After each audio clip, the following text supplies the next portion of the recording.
When it comes to activity and footwear, there's so many different choices, and there seems to be a lot of confusion about what we should wear. So, should we go with something minimal, like a 5-finger shoe, or something big, fat, thick, and cushiony, like a rocker bottom? I asked expert Dr. K to weigh in, and here's a hint. One type does not fit all. Owner and director of the Khosroabadi Institute, Dr. Ali Khosroabadi is a world-renowned orthopedic surgeon who wants us to get in tune with taking good care of our feet and choosing the proper footwear. They all have different constructs. So they have either rigid constructs or semi-flexible and flexible. And then also the cushioning, they're also I want to say thin cushioning, medium cushioning, and high cushioning. So, and also the flexibility is also different in each shoe, and there's a purpose behind that. This is the shoe that I actually did 2 marathons. It's a high cushion shoe, but the drop is not as much. It's about probably 6-degree drop, and that's something that's important in when you're running, especially like marathons or long distance running. Drops usually help us propulse. So that's the idea of going into a shoe that has a drop, and it puts a lot less pressure and stress on your Achilles tendon and all the compartments of the lower legs, so the posterior compartments, the ones that are behind. So it makes it easier for you to run long distance. They also have a rocker, as you can see.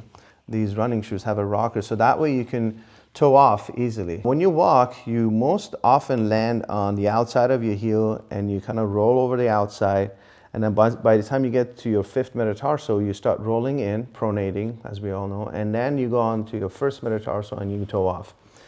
When you're running, anything above a normal walk, you start brisk walking or running, you start kind of missing the heel area, especially people who run fast.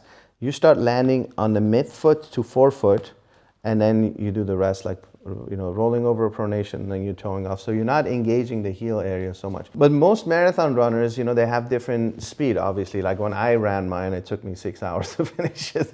Some people finish it under 2 hours. For professionals who run all the time, they're always on their forefoot because that's the fastest way you can run. So cushioning becomes important when you're running a marathon. Beyond long-distance running, Dr. Khosroabadi says some are turning towards a more minimalist type of footwear and should beware. There is a big movement in this minimalist shoes and having zero drop shoes because they want you to strengthen the intrinsic muscles of your feet.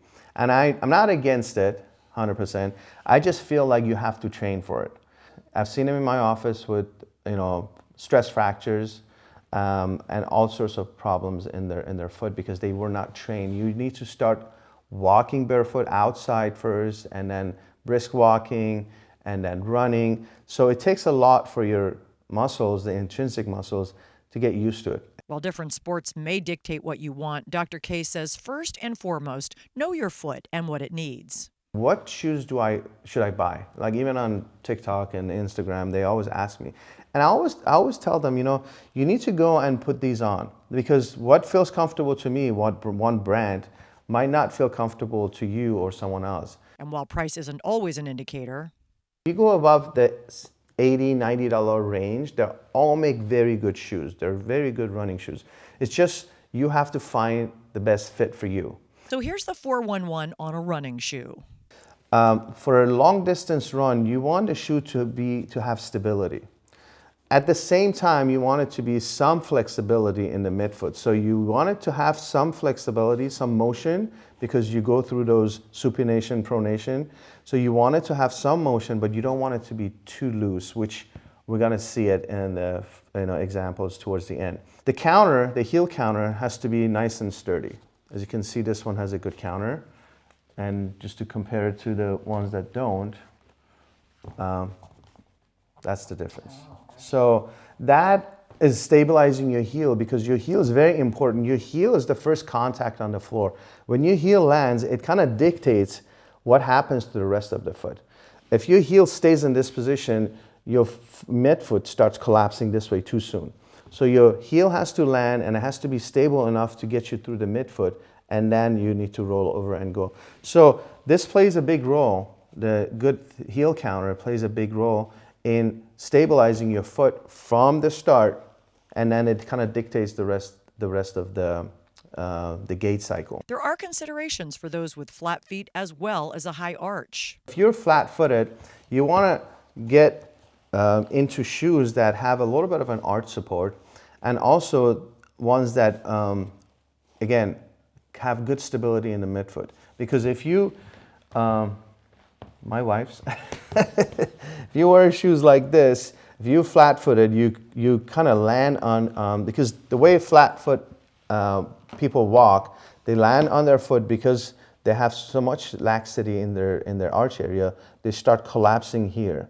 So when you start collapsing here, if your shoe is not able to support you from collapsing, you start collapsing and then you go up. So you're gonna see, I'm sure you've seen some people where their shoes are kind of like this. This part is like bulging out, and that's because they're flat-footed and they're not wearing the right type of shoes for them to be able to support it. There are times that I even recommend them getting a custom-made orthotics that are made for running, so that way we can even control the foot more. Also, you want to be able to see where the shoe breaks, which has to be right at the metatarsophalangeal joint, which is this joint across right here. And when you go up on your toes, you want to be able to have that break in your shoe so you can toe off. That's kind of creates that spring load mechanism where when you kind of like start running, and you want to run faster and faster, that kind of provides that for you. The toe box has to be comfortable. That's something that I always tell my patients, make sure the toe box is comfortable, because doing it, 3-mile run, 4-mile run, even up to 10, you're good. But after that, if this is rubbing against your toes, you're gonna have some issues past 10, 12 miles, because that's when everything just starts kind of collapsing and your muscles are not holding as good, and your foot a little bit whitens, and you start having blisters. Poor fitting shoes may lead to hot spots for blisters. It's a very sensitive area. Always get blisters when you don't have the right shoe. And even the ball of the foot, like in this area, when you're spending too much time in this area and you're not pronating immediately, you start having friction in this area. While you may want a good-looking shoe, understand what your foot really needs. This is just like, I'm pretty and I just want to wear something nice to go to lunch with my friends, but I want to wear sneakers type of thing. So I think this is just for looks, honestly. This has no stability. It's very, flexible. The counter is very loose, and the material is not, as you can see, it can just mold, and especially if you have flat feet, you can really roll over this. And not a lot of cushioning on the bottom. Beyond running, what shoe should you choose for things like interval training and strength work? This is what I wear in my gym. So I actually did CrossFit for a good 4 years, and this was my shoe doing CrossFit. It's stable enough, but at the same time flexible to be able to do burpees and then jump on a box and then go and do a run, because that's what CrossFit is, like everything. And then you do a pull-up and you jump down. And so the counter it's not as sturdy as the other running shoes, but it's good enough to be able to stabilize your foot. But zero drop, obviously, because you don't need that much cushioning, and you don't need a big drop, because you want to be able to also strengthen the intrinsic muscles of your feet. So this would be a good shoe to have. This is obviously a Reebok. Maybe you can see it from here. And then another one that I like, which has also a good grip on the bottom. This one, very stable in the midfoot, semi-rigid counter, but at the same time, somewhat flexible. But the most important thing with the gym shoes, or maybe we'll talk about the trail shoes too, is to be able to have good grip, because when you're doing stop and go type of things and all that stuff, and then also stability. They're definitely more rigid than your running shoes. And the toe box, again, you have to find a brand that kind of matches your foot, because everyone, like I have a little bit of a C-shaped type of foot, and some people have a very straight, some people have a wide feet. So this toe box is it's something that you have to really pay attention to, what brand will fit you and feels more comfortable to you. And do you need inserts or orthotics? In my opinion, if you don't have flat feet and high arches, and you have normal arch, I don't think you need to go into an arch support. I think if you have normal arch height, you should just strengthen your feet and run. I don't believe in, oh, I don't want my arch to collapse, let me wear orthotics. I think orthotics are good for people who have unstable foot or have really high arches, where I always tell my patients, when you have high arch, you're kind of like a tripod. So this is a high arch foot.